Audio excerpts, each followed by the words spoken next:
So today is the start of NBA free agency, and here's what the Miami Heat have to work with. They have a penny, they also have a chip, and they have a napkin. I hope people get that reference. But they also happen to have $14 million. Now, you may be wondering to yourself, how did the Heat put themselves in this position? Well, let's rewind a little bit.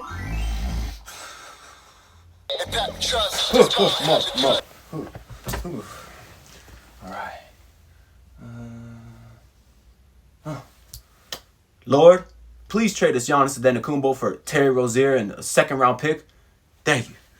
Amen. All right. Do something, huh? I'll give Duncan a call. Yes, hello, Duncan. You're fired. What? I have a player option, sir. Don't care. Let's give Davion a ring. Hey, Davion. I'm going to send you a blank check in the mail. Just fill it out and get back to me when you get a chance, all right? All right, you have a good day now. Well, all right. And that's how we got where we are today, with free agency kicking off at 6 p.m. I want to take a look at the current Miami Heat cap sheet, where it appears that they have 12 of 15 players under contract, but that's because the website I'm using, Spotrac, they haven't taken into account yet the Davion Mitchell re-signing or the rookie deal of Kasparas Giacochonis. It also shows that they have $34 million in cap space under the first apron, but of course that won't be the case once those other guys are included. So to tell you their actual genuine cap space, I want to refer to the cap expert Yassi Goslin, who points out that the Heat are currently $14 million under the luxury tax and $19 million under the first apron. This is critical because it allows the Miami Heat to have full access of their mid-level exception, which is worth $14 million, along some other perks. Because in general, you do not want to be a team operating over the aprons, especially if you're not going to be good. Because there's all kind of team building restrictions that are associated with that. Not just, saving Mickey Arison money. I don't care about that. But for example, if you're a second apron team, you can't aggregate contracts. You don't have use of your exceptions. All sort of things that make it difficult to build a team. So I definitely agree with trying to get under those aprons. Because that's why a team right now like the Phoenix Suns are in a terrible spot. They were over the second apron before Kevin Durant trade. Obviously, they were kind of stinky, and now they're still under the second apron after the Durant trade. And they're not going to be a good team, so they're going to need to find a way to shed salary, just like the Boston Celtics did. As much as it pains me to say, Brad Stevens has put on a masterclass in asset management because he saw Tatum go down. He acknowledges that they're not going to be good next year. So the first thing he did is shed a ton of salary by trading Jrue Holiday, getting rid of Kristaps Porzingis, and now that allows the Celtics to be under the second apron. They still have a little bit of work they need to do to get under the first apron, but that's why they're taking calls on Derek White, Jaylen Brown. We'll see what happens with that. I know a lot of people will call Mickey Arison cheap, and to a certain extent, he definitely has done a lot of moves that has shown that. But I do want to point out that if there was a year to shed salary, this would be the year to do it, because there is a such thing called the repeaters tax, in which a team has to pay it if they're over the luxury tax for a certain number of consecutive years. And again, I don't care what's in Mickey Arison's pockets. He has more money than I can fathomably imagine what that's even like. But I can't say that I blame him for using this down year to dip under the luxury tax, because I don't expect this to be a great year for the Miami Heat. They very well might be a good team in a weaker Eastern Conference, but I think it's more so going to be a year where we hopefully develop the young guys, if Spo will play them. But either way, they're not even close to contention. So Duncan Robinson did us a solid by opting out of the final year of his contract because he saved the Miami Heat $20 million. Well, sort of. Duncan's final year with Miami was only half guaranteed, meaning that if the Heat kept him, they would owe him $20 million. But if they waived him, then they would only owe him $10 million. That's why I looked at him as a very great trade piece that another team may be interested in, because they could trade for him as if he was owed $20 million to help make the salaries work. but then they could cut him right away, essentially immediately saving that team $10 million off their salary cap. So that means that if Duncan opted in, he was going to get a minimum of $10 million. So we can assume that the only reason Duncan would opt out of that is because he believes that he can sign a new deal worth more than $10 million. It was already reported that the Heat are interested in bringing him back. So maybe they want to do a 1-year deal worth about $12 million, which would allow them to retain cap flexibility in 2026. Or maybe they want to sign him to a longer-term deal with more years, but has a smaller average annual value, but more guaranteed money overall. So maybe that'd be something like a 3-year, $24 million deal, which comes to $8 million per year. But of course, it's more guaranteed money overall because it's for more years. So I think both of those scenarios could be beneficial to Miami because you're retaining the shooting that they desperately need. You're getting a great guy, someone who's, I think, the longest tenured player along with Bam Adebayo, has never caused any locker room problems. And you're getting him on a contract that's better than it was before. It's less money. And I would still say that's pretty tradable. Getting a shooter between $8 and $12 million, I do think that's something you could absolutely move if necessary. I hate the whole logic of signing guys to deals that are tradable contracts. Like a lot of people have been saying that, but that's stupid to me. Why would you sign a guy with the idea of trading him? Sign him because you think you could build with him. That being said, I do think getting Duncan somewhere in this value would be a tradable deal if necessary. That's what I'm trying to say. But to the same effect, I think both of those scenarios would also be beneficial to Duncan because he's getting more guaranteed money than he was previously. That's why, to me, I wasn't really surprised that he opted out.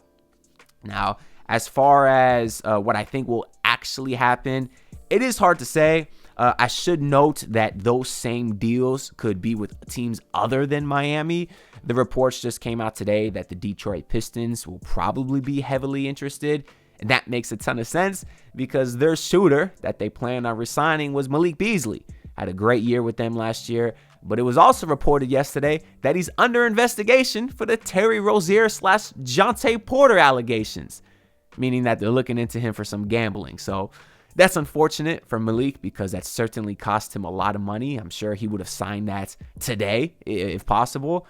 But now all that stuff is kind of on hold at this point. But maybe there's another team out there that also wants Duncan Robinson that's maybe over the salary cap right now. In that case, they would have to do a sign and trade with Miami, which would be beneficial because then Miami gets assets in return. If you remember, Max Strus signed with the Cavs in free agency, but he technically was a sign and trade because they didn't have cap space. So the Heat actually got a second-round pick in return, and that could be a similar scenario that the Heat do with Duncan Robinson. I do think that the Miami Heat definitely need someone with his skill set, though. They don't currently have a younger sniper in the pipeline like they did with Strus or even Cole Swider. Remember the amazing Swider, man? That boy could shoot his ass off, could not play a lick of defense, and that's why he didn't really stick around. But they don't have someone like that on the Summer League roster, at least not to my knowledge. You could always find a shooter somewhere else on a cheaper contract. Maybe it's Alec Burks, but those are different type of players, right? I don't like just putting Duncan in a box as a shooter because he's actually an exceptional passer for his position. The kind of connection he has with Bam Adebayo, we know about the dribble handoff. Even he has such an improved drive game. I think he's more versatile than a shooter while also being the best shooter in franchise history. So I don't want to just discredit Duncan Robinson like we can just get rid of him and we won't miss him. He's a very valuable skill set. I think the Miami Heat can use that. I also think that Duncan likes Miami, but I think he was incredibly frustrated by last season. So much inconsistent playing time. If he missed his first 2 threes, Spo would yank him out the rotation and never put him back in.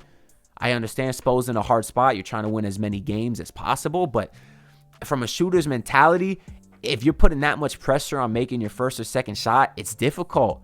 And it's not easy to get into a rhythm if you have inconsistent playing time. So I could definitely see why Duncan Robinson would be frustrated with that. He was also barely played in the playoffs until the last game, game 4, the Heat were getting blown out. And then Spo puts Duncan with all the bench players. It's kind of disrespectful.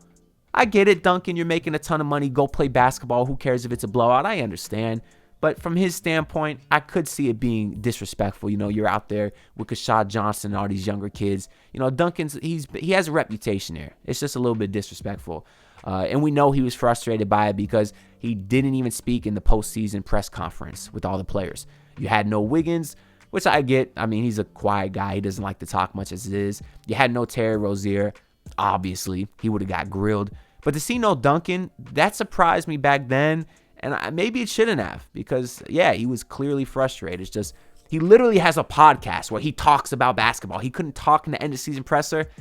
I don't know. I think he should have spoke, but I understand why he didn't. Truthfully, I could see it going either way. I'd be cool if the Heat could retain Duncan on a 1-year boosted deal or maybe for longer years, but not for more than $10 million a year. I don't want to keep overpaying these role players like they did with him previously. If you don't keep Duncan, you got to get some shooting somewhere because you're going to need the spacing for guys like Bam and Tyler to continue attack and go downhill. But more importantly, for a guy like Asparas to operate, Adam Simon talked so much about how great he is as a finisher at the rim, but he doesn't have elite speed or handle. He's going to need a lot of spacing to get to the rim. And then obviously he's such an elite facilitator when it comes to driving and kicking. But if you can't drive because you don't have the spacing, it kind of makes all of his best skills, negligent at that point. So if you don't keep Duncan, got to get some spacing for these guys. Now, getting into the Davion Mitchell contract, the Heat signed him pretty quickly to a 2-year, $24 million deal, and I like it. They didn't let him hang around in restricted free agency where another team can screw you over by signing him to a huge offer sheet. That's what happened with Tyler Johnson back in the day. I'll never forgive the Nets for signing him to $50 million, and then the Heat had to match, and then we were stuck with that terrible contract. Oh, what a bad deal that was for Miami. But in this case, the Heat wanted Davion Mitchell. They got it done. They didn't play any games, and that part I like. I've been saying for a couple of months, I'm cool with getting Davion in the $8 to $12 million range, and he got 12. So that's fine. Like, he was literally the only Heat culture guy in the playoffs last season. He's the only guy that looked like he gave a damn. And I've been saying every video, I'm going to say it again, I want to get back to the Heat culture. I'm tired of it being a damn marketing scheme. Make it mean something again, and it will with guys like Davion Mitchell. So I think they needed to retain him. And I'm thrilled that they did. He's also a great on-court fit just in terms of his play style. Hopefully the three-point shot is close to as good as it was last year. I think it'll be hard for him to replicate that exactly. He was so lethal from downtown. But if he can be a capable shooter, it's just a great fit next to a guy like Asparas or Tyler because he can help pick up the defensive end, provide some spacing, and provide some secondary ball handling opportunities. So very happy with that. As we mentioned earlier, the Heat only have one available roster spot. Of course, they can make trades to open some more spots, get some more salary cap space. I think the Heat will be most aggressive in trying to trade Wiggins because he's still a decent player. Didn't seem to love it here. There's already other interested teams rumored like the Lakers and the Bucks. So they'll look to move off of him. And also, he has a few years left on his contract. And I think the Heat want to retain flexibility next offseason. So shedding Wiggins' salary is beneficial in that regard too. The other guy they're going to be aggressive in trying to trade is Terry Rozier. Of course, we know he's not great, so for that reason, his trade value is not high, but he is an expiring contract. And if there's a team that's looking to get off money for longer years, maybe they'd flip us a better player in exchange for Terry Rozier's expiring value, kind of like the opposite of what we're doing with Wiggins. Maybe we trade Wiggins to a team for a worse player, but less years on the contract. Maybe we trade Terry to a team for a better player with more years. It kind of cancels out, but the Heat gets someone who wants to be here. But those will be the two guys that are aggressively trying to shop. If the Heat don't make any moves, maybe that final spot goes to Duncan. Maybe it goes to Alec Burks. It could always go to somebody else. There was a lot of free agents that already re-signed, like Julius Randle, who I wouldn't have wanted anyways, but he got the bag. Kyrie Irving got the bag. The one free agent I would have really liked, because he is a Heat culture guy, but he already re-signed, was Bobby Portis. So a lot of guys aren't even available. That's why I don't agree with the plan of banking on free agency, because free agency doesn't exist anymore. Everybody either signs extensions or demands trades after signing an extension. So I don't like that plan. That being said, here's everybody currently available as a free agent, or at least most of them. We'll run through these names real quick. You got Brook Lopez, Clint Capella, a couple of older bigs that I think Heat fans might be interested in. I'm not, particularly Brook Lopez. The Heat need size because they need rebounding. And Brook Lopez does not provide that. I don't care if he could space the floor a little bit. I don't want either of those guys. Bruce Brown, Malcolm Brogdon, still good players. I think they'd be nice rotation pieces on a team trying to win. And that's not the Heat at this point. You know, Bruce Brown would have been great a couple years ago. I would have liked Malcolm to maybe mentor a guy like Esparza, but you just resigned Davion Mitchell. You're probably going to keep Drew Smith, so I can't see that happening at this point. Miles Turner is definitely not going nowhere. Bringing Tim Hardaway Jr. back to Miami, you know, play where his dad played, that'd be awesome, but I don't think Detroit's going to lose him. D'Angelo Russell, ew. A couple of Michigan guys, Duncan and Karis LeVert. Obviously, Duncan, we've talked about him. Karis, never been my favorite player. Bit of an inconsistent bucket. The Heat have been linked to Dorian Finney-Smith a ton. He's always been a guy that's been kind of an elite 3 and D4 that could provide some spacing, as somebody that would fit with Miami perfect. I don't think they need that build at this point. Again, I'm trying to go young. Most of these guys are older. You know, Dennis Schroeder, good player. Again, don't need a point guard. Heat legend, though, was on the Heat for like 5 seconds last year after the Jimmy Butler trade, if you remember. Maybe they take a swing on a guy like Marvin Bagley, you know, a guy still only 26 years old, previously high draft pick. Heat are trying to do a reclamation project with Kira Lewis right now. Maybe they try to do it with Marvin Bagley too. Oh, the Steelers traded for Jalen Ramsey. Huh. Wonder what the Miami Dolphins got in return. I'll check that later. Hopefully we at least got some kind of pick. I'll check later. But the Miami Dolphins trade Jalen Ramsey. Doesn't say yet. Anyways, good for the Dolphins, man. They suck as well. All we got is the Panthers around this town. Anyways, Chris Boucher, he's a bit older. Same with Ingles. Mo Wagner, that's a guy I would like. We've been doing all this talk about how the Heat need a backup big. And yes, they have some guys in the summer league I like Omar Ballo, and they still got Vlad Golden. But Mo Wagner is a Heat culture guy. Oh, I do love him. Another Michigan guy. That's a name I would watch out for. Larry Nance older, same with CP3, Al Horford. Trey Jones, you know, we've always wanted that bit of point guard. I think we drafted that in Kasparz. GP2 would be cool as a defensive guy. Then you got some older prospects. And then the guy at the very bottom is really the most interesting one, right? Jonathan Kuminga. The cum bucket, baby. The Heat need scoring. Why not get a guy who has bucket in his name? And that's because I just don't think he's a great on-court fit. A lot of Heat fans want him. A lot of Heat fans don't. To be honest, I can't be convinced either way because he is only 22 years old and he would fit the timeline. He's super athletic. In theory, he has all the tools to be a great two-way player, but he's not a great shooter at this point. Neither is Bam or Ware. They're not snipers. And I don't know. I don't even know if I love his mindset. One side of me respects the hell out of him for thinking that he's better than Steph Curry and not passing him the ball. The other side of me thinks he's stupid because he's playing with Steph Curry and can't get in the ball. And if Steve Kerr doesn't like you, that's a red flag to me. But if you can get Kuminga for under $30 million, that could turn into a home run. So I'm a little iffy on the whole Kuminga thing. Obviously, it's been one of the biggest reported rumors. We'll see what happens with that. But that's where things stand as we go into free agency.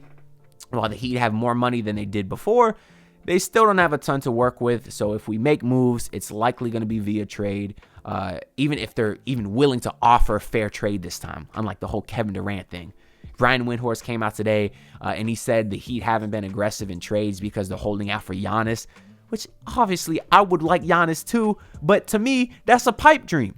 And having a pipe dream as your plan A just seems like kind of a dumb plan from the front office. But anyways, that's really all I got to say for this video. Make sure to leave your thoughts down in the comments below because I'm very curious to hear what y'all think. Like the video and subscribe. I'm on the grind to hit 8,000 subs. I appreciate all the support and I'll see y'all in the next one. Peace out, everyone. Look, pull up in your city trying to get that dead face.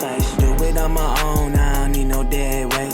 Had to kill him off, yeah, I need a head space. You know this homegrown bitch don't offend me.